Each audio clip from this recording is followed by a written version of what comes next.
melakukan perlawanan. Hubungan Ibu Megawati Soekarno Putri dan Pak Prabowo Subianto tetap baik-baik saja, meskipun kami menyadari ada pihak-pihak yang tidak ingin Ibu Mega dan Pak Prabowo baik-baik saja.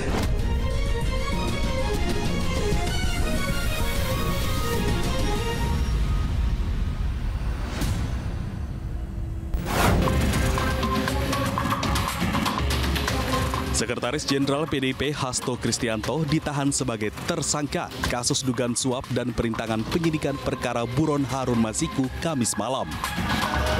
Hasto ditahan setelah menjalani pemeriksaan kedua sebagai tersangka. Semoga ini menjadi momentum bagi Komisi Pemberantasan Korupsi untuk menegakkan hukum tanpa kecuali, termasuk memeriksa keluarga Pak Jokowi. Terima kasih. Merdeka!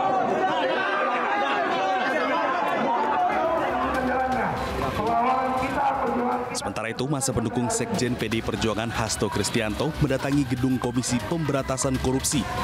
Mereka mengawal Hasto sejak diperiksa hingga ditetapkan sebagai tersangka. Ini adalah awal kita melakukan perlawanan. Ini adalah awal kita menunjukkan jati diri kita bahwa kita bukan orang yang bisa dikalahkan dengan mudah. Lawan kita ini bukan negara, tetapi orang yang pernah berkuasa dan dipecat oleh Mas Hasto. Sementara itu, manuver dilakukan PDI Perjuangan pasca sekjennya Hasto Kristianto ditahan oleh KPK. Sesaat pasca penahanan Hasto, PDI Perjuangan mengeluarkan instruksi yang melarang kepala daerah dari partainya menunda kegiatan retret kepala daerah di Akademi Militer Magelang. Instruksi itu dikeluarkan dalam bentuk surat dan ditandatangani langsung oleh Ketua Umum PDI Perjuangan Megawati Soekarno Putri. Tepat di hari keempat penyelenggaraan retret pembekalan di Akademi Militer, puluhan kepala daerah dari kader PDI Perjuangan mulai berdatangan ke Akademi Militer Magelang untuk mengikuti retret. Pramono menegaskan bahwa Ketua Umum PDI Perjuangan Megawati Soekarno Putri telah merestui kadernya ikut retret di Akmil Magelang.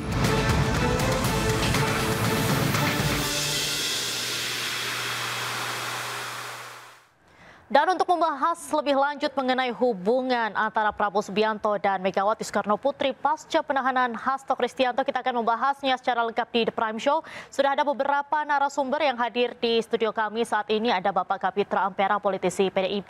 Kemudian ada Bapak Ferry Amsari, pakar hukum tata negara, dan juga Agung Baskoro, analis politik dari Trias Politika. Selamat malam, Bapak-Bapak. Selamat malam, Mbak Jendro. Baik, saya mau ke Mas Ferry terlebih dahulu. Mas Ferry, awalnya ini kan Bu Megawati mau memboikot retret untuk menunda semua kepala daerah dari kader PDIP untuk tidak ikut begitu. Nah, tapi akhirnya kan kepala daerah dari PDIP ini ada beberapa yang datang juga. Menurut Anda sikap politik apa sih yang ingin ditunjukkan ini? Saya pikir tentu ada pembicaraan di balik layar ya pasca perintah untuk tidak hadir retreat. Dan menurut saya memang kalau diksinya kemarin bahwa retreat itu melanggar ketentuan undang-undang pemerintahan daerah, mungkin suasana kebatinan lain yang bisa dipahami oleh publik. Tapi ini kan bahasanya dikaitkan dengan penahanan Mas Hasto ya. Nah, di sana mungkin itulah ruang untuk terjadi diskusi politik di balik layar di antara dua kubu ya. Dan sebagaimana dijelaskan, saya pikir memang problematikanya bukan relasi Bu Mega dan Pak Prabowo ya, tapi relasi lebih kepada peran dari Pak Presiden Joko Widodo di dalam penahanan Hasto. Dan kalau dilihat memang pimpinan KPK kali ini kan adalah pilihan Pak Joko Widodo, jadi relasinya akan kait-mengkait ke sana. Apalagi ada pendapat dari Pak Effendi Simbolon ya, mantan PDIP ya, sahabatnya Bang Kapitra, yang mengatakan bahwa 4 tahun Hasto itu tidak kenal terima kasih karena 4 tahun kasusnya dilindungi oleh Pak Presiden Joko Widodo. Di titik itu banyak perspektif ya, terutama kalau di dalam penegakan hukum, bahwa telah terjadi obstruction of justice, ya, tindakan menghalang-halangi proses hukum oleh mantan Presiden Joko Widodo. Pun kalau kasus ini duduk perkaranya terang benerang, tapi nuansa politiknya sulit dihindari. Dan 4 tahun lebih ya, bahkan saya pikir sudah 5 tahun, bahwa azas hukum kan justice delay is justice denied ya. Yang lambat di dalam proses hukum itu adalah sebuah ketidakadilan itu sendiri. Dan kita bisa merasakan ini permainan politik tingkat tinggi. Saya tidak mengatakan tidak ada problematika korupsinya, tetapi saya ingin menjelaskan tindakan proses hukum yang berujung dari upaya kepentingan politik itu bukanlah proses hukum, itu mengakal-akali hukumnya. Baik, nah saya mau ke Pak Kapitra. Pak Kapitra, kalau misalnya kita melihat dari publik ini banyak yang mengartikan juga bahwa PDIP seolah-olah ingin melawan pemerintah dengan mengeluarkan instruksi, khususnya usai penahanan Pak Hasto begitu. Sebetulnya apa sih sikap politik yang ingin ditujukan oleh PDIP?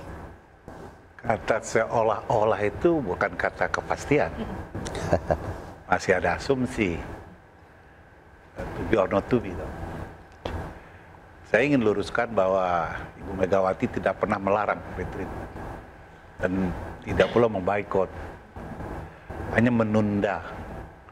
Karena di PDIP itu ada 3 pilar kekuatan, termasuk juga kekuatan kepala daerah dan anggota DPR, DPRD, provinsi dan kabupaten kota. Ketika terjadi sesuatu yang menimpa struktur partai, apalagi sekjen, tentu konsolidasi dan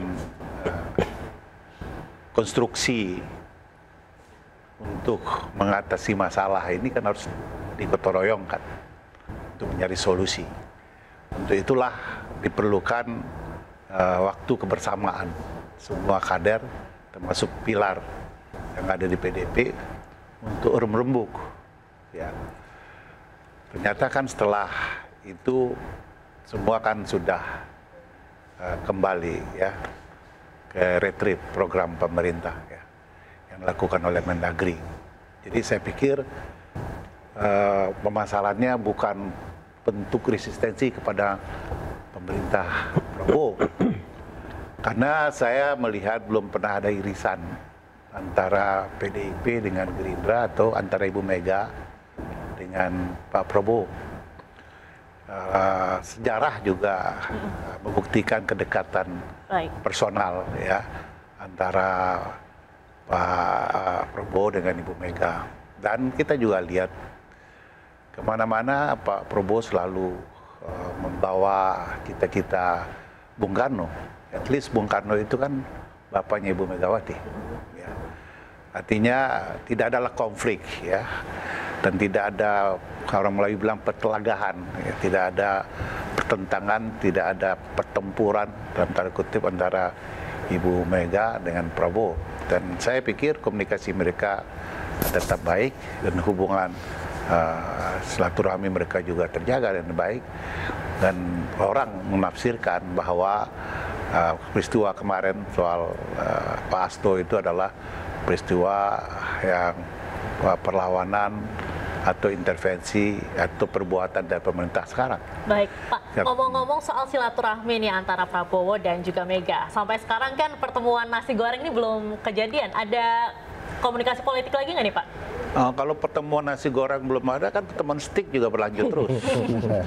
Ya. Contohnya kemarin juga di ulang tahun Kongres Demokrat kan ada Mbak Puan di situ. Dan komunikasi antara Mbak Puan dengan Pak Prabowo juga intens. Artinya ada keakraban ya, simbol-simbol partai dengan Pak Prabowo. Dan pertemuan antara personal, saya pikir jangan untuk dipublikasikan, tinggal waktu aja. Baik. Ya, tinggal waktu aja. Baik, saya mau ke Mas Agung setelah ini. Mas Agung, kalau misalnya melihat sikap politik dari PDIP dalam konteks ini seperti apa sih, Mas? Iya, PDIP ini kan baru terkena gempa tektonik politik berskala tinggi ya.